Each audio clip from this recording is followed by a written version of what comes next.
नमस्कार साथियों, कैसे हैं आप सभी। मैं विनय तिवारी एक बार फिर आप सभी लोगों के समक्ष एक वैकेंसी की इंफॉर्मेशन अपडेट लेकर के आ गया हूं। तो एक बार आप सब लोग आ जाइए, यहां पर जुड़ जाइए और इस सेशन को ज़्यादा से ज़्यादा शेयर कर दीजिए, क्योंकि ये वैकेंसी आप सभी लोगों के लिए बहुत ज़्यादा इंपॉर्टेंट है, क्योंकि बहुत अच्छी वैकेंसी है। वैकेंसी बहुत अच्छी है, इसलिए मैं आप लोगों के सामने आया हूं।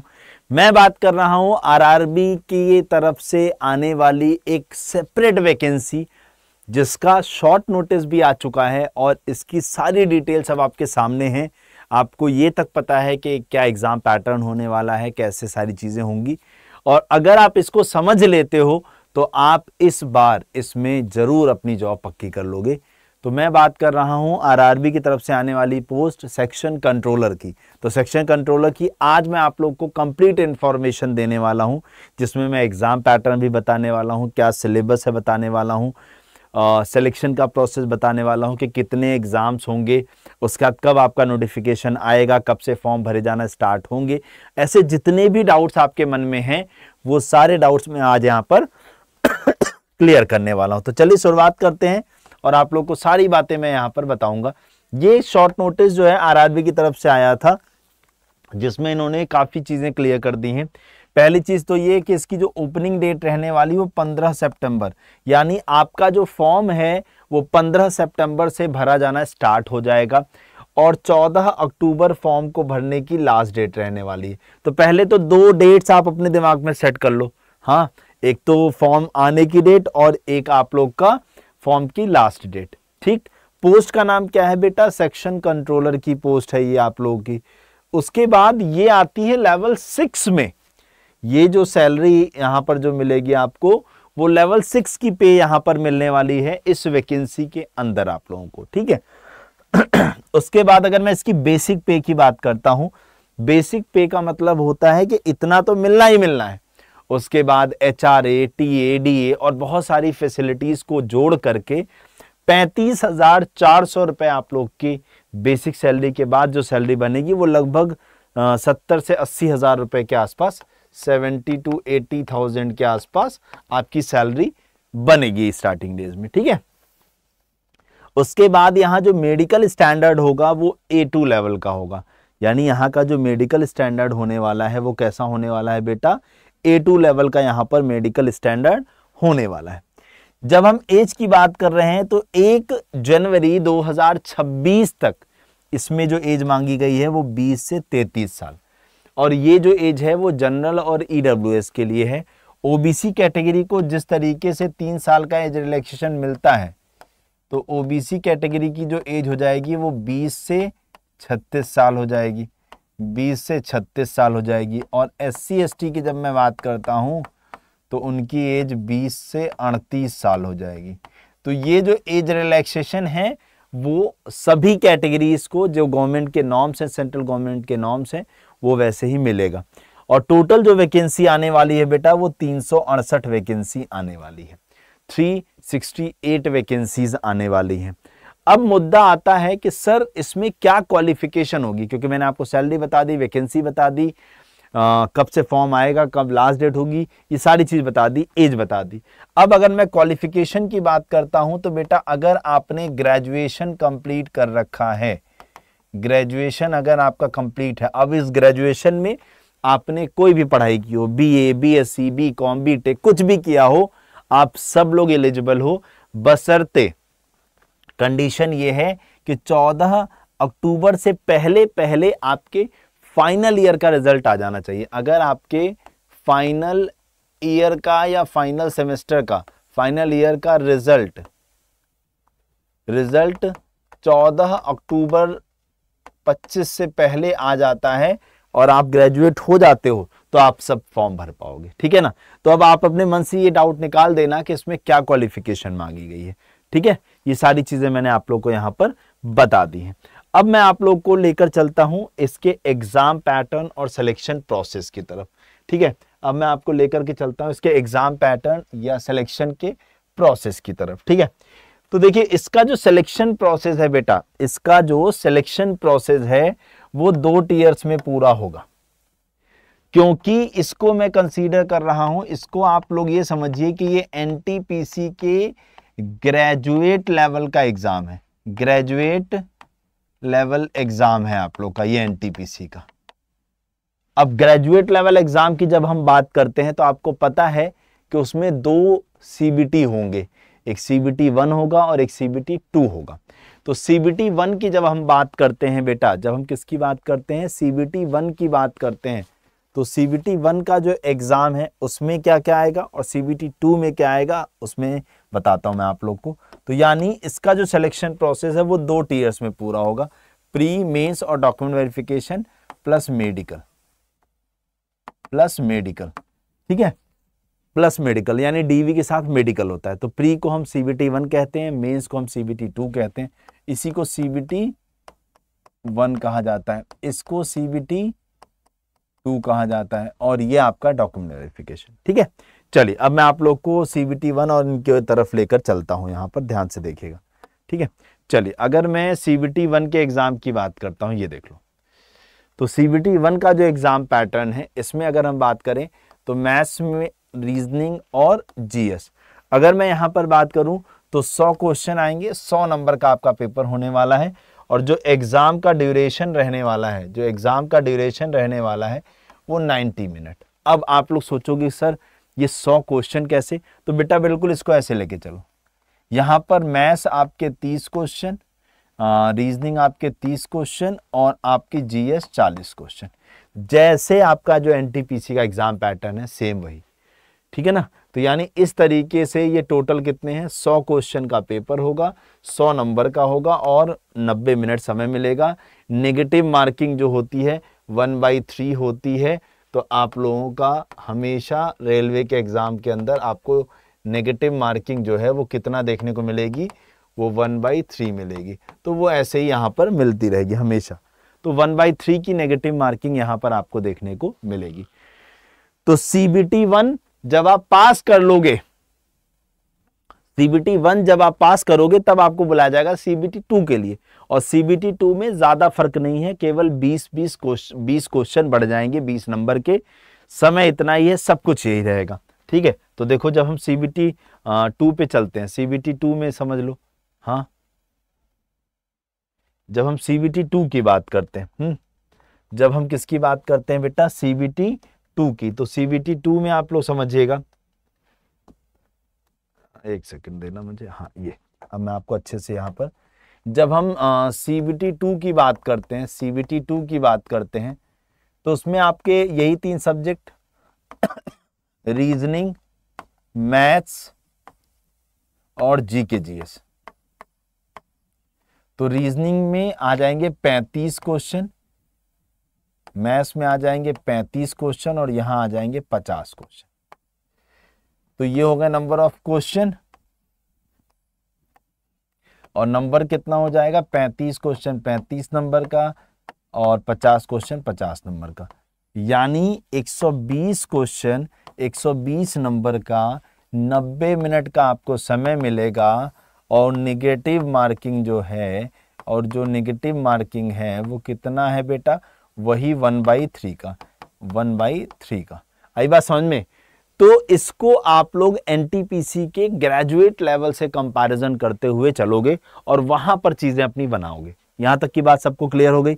अब मैं आपको सिलेबस बता देता हूं जिससे आप उसको फॉलो कर सको अच्छे से। देखिए जब मैं बात करता हूं जीएस या जीके जीएस के सिलेबस की, किसके बेटा, जीके जीएस का जो सिलेबस है, जब मैं उसकी बात करता हूं उसके लिए आप ध्यान से सुनना। देखो बेटा, करंट अफेयर्स का पार्ट, अब जैसे इस बार अगर मैं एनटीपीसी के पेपर की बात करूं तो इस बार एनटीपीसी के पेपर में आप लोग की करंट अफेयर जो है लगभग 1 साल की आई हुई थी। हाँ, और उसमें क्वेश्चन जो है 5-6 क्वेश्चन, अभी क्योंकि प्री का एग्जाम हुआ है तो 5-6 क्वेश्चन आप लोग के करंट अफेयर से मिल रहे थे सब पेपर के अंदर। ठीक है, उसके बाद ज्योग्राफी से 4 से 5 क्वेश्चन देखने को इस बार मिले हैं। Indian culture and history including the freedom movements, जब मैं हिस्ट्री की बात कर रहा हूं तो यहां भी आपके 5 से 6 क्वेश्चन देखने को मिले हैं। इंडियन पॉलिटी की अगर मैं बात करने की कोशिश करूं तो इंडियन पॉलिटी एंड कॉन्स्टिट्यूशन से आप लोग को पॉलिटी से बहुत सारे क्वेश्चंस बनते हैं, क्योंकि अमेंडमेंट्स वाले डायरेक्टली क्वेश्चन यहाँ पर सीधे सीधे देखने को मिलते हैं। ठीक है। उसके बाद इंडियन इकोनॉमी से क्वेश्चन थे, इन्वायरमेंटल इश्यूज से, स्पोर्ट्स से, general scientific and technological development से, साथ ही साथ स्टैटिक जीके से, स्टैटिक जीके से। तो अगर मैं इन सबको देखूं तब जाकर के आप लोग बढ़िया से अपनी चीज़ों को प्रिपेयर कर पाओगे। इन शॉर्ट में इसको बोलूं तो जीके जीएस में history, polity, geography, economics, science, current affair और स्टैटिक जीके, ये सब मिला करके आपके क्वेश्चन यहाँ पर पूछे जाएंगे। ठीक है, चलिए जब हम चलते हैं बेटा रीजनिंग की तरफ, तो रीजनिंग की तरफ अगर मैं आप लोग को बताऊं तो रीजनिंग का मैं आपको बताऊं तो कोडिंग डिकोडिंग हो गया, अल्फा न्यूमेरिक सीरीज हो गई, ब्लड रिलेशन हो गया, डायरेक्शन डिस्टेंस हो गया, उसके बाद नंबर सीरीज हो गई, इसके बाद लेटर सीरीज हो गई आप लोगों की। उसके बाद अगर मैं बात करूं तो पिक्चर वाले क्वेश्चन हो गए, जैसे paper folding, cutting, water image, mirror image हो गया। उसके बाद अगर मैं बात करूं आप लोगों से तो आप लोगों के सिटिंग आ गई, पजल आ गया, ये सारे क्वेश्चंस आपके आए थे। तो रीजनिंग के लिए मैं आपको एक बात बताना चाहूंगा बेटा, रीजनिंग के लिए मैं आपको एक बात बताना चाहूंगा, रोज रात 9 बजे आप मेरे साथ जुड़ सकते हो, रोज रात 9 बजे आप मेरे साथ जुड़ सकते हो और अपनी प्रिपरेशन कर सकते हो अच्छे से यहाँ पर। ठीक है, चलिए अगर मैं यहाँ पर आगे बढ़ूं मैथ्स में, तो मैथ्स में आप लोग देखो तो number system, BODMAS, decimal fraction, LCM, HCF, ratio, proportion, percentage, mensuration, time and work, time and distance, simple and compound interest, profit and loss, algebra, geometry and trigonometry, elementary statistics, जिसमें वो mean, median, mode वगैरह आता है ना, वो होती है elementary statistics, square root, as calculator हो गया या calculation, clock calendar, pipe and cistern. वैसे मैं आपको सही बताऊं तो क्लॉक के क्वेश्चन तो बिल्कुल ही नहीं आते हैं, ना रेलवे दे रहा है ना एसएससी दे रहा है। कैलेंडर के क्वेश्चंस फिर भी आ जाते हैं, लेकिन इस बार नहीं आए थे, इस बार नहीं आए थे। हाँ डन है। तो आप लोग को मैंने एक बात बता दी कि अगर आप चाहते हो अपने सेक्शन कंट्रोलर की रीजनिंग को अच्छे से प्रिपेयर करना, तो उसके लिए आप मेरे साथ रोज रात 9 बजे एनटीपीसी की मेरी रीजनिंग की क्लास चलती है, उस क्लास में जुड़ते रहो, आप लोग के लिए सारी प्रॉब्लम शॉर्ट हो जाएगी। ठीक है, अब आप में से बहुत सारे कैंडिडेट ऐसे होंगे जो इसकी प्रिपरेशन करना चाहते होंगे कि सर आप हमें बताइए कि हम किस तरीके से लगे बैच में जिससे हमारी प्रिपरेशन हो सके। तो देखो, एक सबसे पहली चीज़ आप बताओ, हमारा सबसे पहला टारगेट बेटा क्या होता है किसी भी एग्जाम के प्रिपरेशन करने के लिए, कि सबसे पहले हम उसके सिलेबस को समझें और उसके सिलेबस को पूरा करें। अगर हमारा सिलेबस एक बार हमें समझ में आ जाता है और वो एक बार पूरा हो जाता है, तो इससे बेस्ट और कुछ नहीं हो सकता। क्योंकि एक बार अगर सिलेबस पूरा है तो आप रेलवे का कोई भी एग्जाम देने चले जाओ, आपको कहीं कोई दिक्कत नहीं आएगी। लेकिन अगर सिलेबस पूरा नहीं है तो आप कहीं भी चले जाओ, आपको एक्चुअली में बहुत सारी दिक्कत आने वाली है। तो आप अपना सिलेबस कहाँ से पूरा करोगे, चाहे वो मैथ्स की बात हो, चाहे वो आपके रीजनिंग की बात हो, हाँ रीजनिंग की बात हो, और चाहे आपके जीके जीएस की, यानी ऐसी जगह जहां पर आप लोग को सब कुछ बिल्कुल जीरो से स्टार्ट होगा, वहां तक लेकर जाने के लिए आपको उस लेवल पे प्रिपेयर करना पड़ेगा। उसके लिए बेटा मैं आपको एक बैच सजेस्ट करूंगा जो आप लोग का स्टार्ट हो रहा है, न्यू बैच है बिल्कुल बेटा। इस बैच में अगर आप एनरोल कर जाते हो, आपको अड्डा 24/7 की वेबसाइट पर जाना है। जैसे आप यहाँ पर पहुंचोगे, यहाँ ऑल कोर्सेस, यहाँ रेलवे, जैसे आप रेलवे पहुंचोगे, देखो आपको दिख रहा है आरआरबी सेक्शन कंट्रोलर,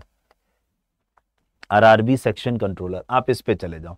जैसे आप सेक्शन कंट्रोलर की इस पोस्ट पर पहुंचोगे, ये बैच आप लोग को यहाँ पर दिखेगा।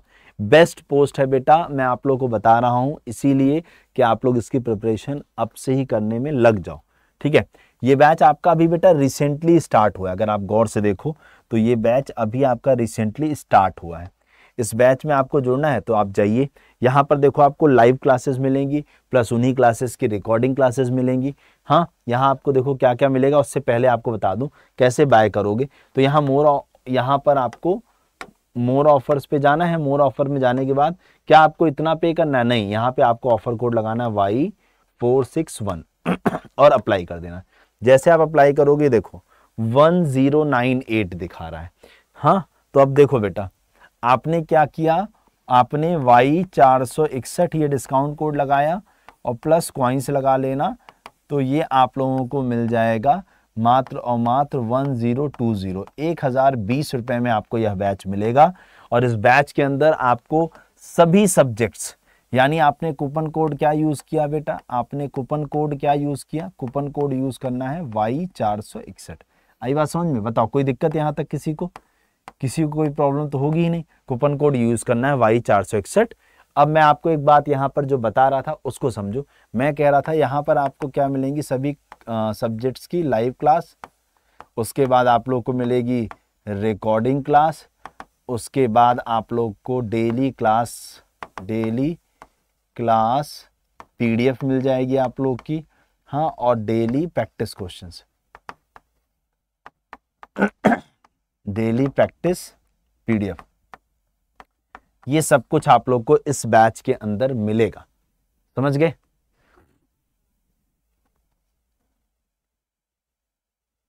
डन है।